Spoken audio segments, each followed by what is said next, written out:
Maryland bridge collapse has some wondering what the response would look like if a similar accident were to happen on the Detroit River. And if there's any way to prepare for such a disaster, where do we stand? CBS News Detroit's Andres Gutierrez is near the Ambassador Bridge after speaking with a regional trade organization that points out there are some key differences here.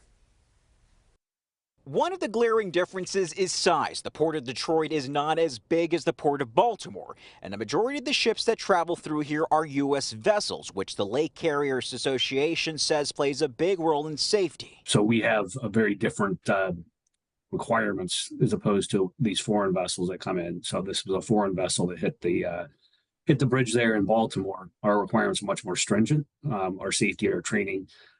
Our Coast Guard inspections were also inspected by a classification society. And when the Soo locks close annually between January and March, ships within the association undergo a vigorous maintenance check to make sure things like the propulsion system are in working order, something that officials in Baltimore say failed in the critical moments before the 900-foot cargo ship from Singapore slammed into the Francis Scott Key Bridge. The Detroit River, you do have bridge abutments that go across, say it, I don't think the Gordie Howe has anything now, but it's all close to the shoreline, but much wider. Our vessels aren't quite as big as the one that hit there as far as beam goes. We do have 1,000-foot vessels, but our beam's a little bit, our width's a little bit smaller. But we wanted to know if an accident like this happened locally, what would the emergency response look like? Water rescues are mentioned in the City of Detroit's Hazard Mitigation Plan, which was last updated in 2022. In it, they reference a truck ferry service between Detroit and Windsor that closed last year.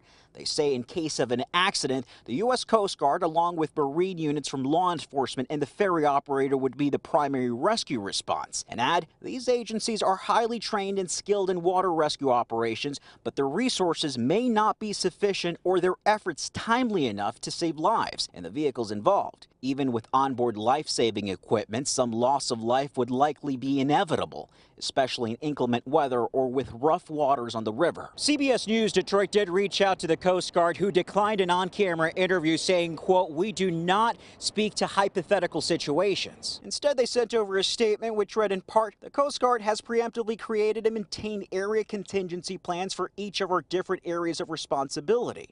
These plans take into account the varied partnered organizations, available assets, and challenges unique to that specific area." And so we do everything we can to make sure that we're being safe, operating the most environmentally friendly mode of transportation to move large bulk cargo is critical. And so we take them off your roads. You know, you'd rather have 5,000 trucks on the road or one vessel moving 70,000 tons.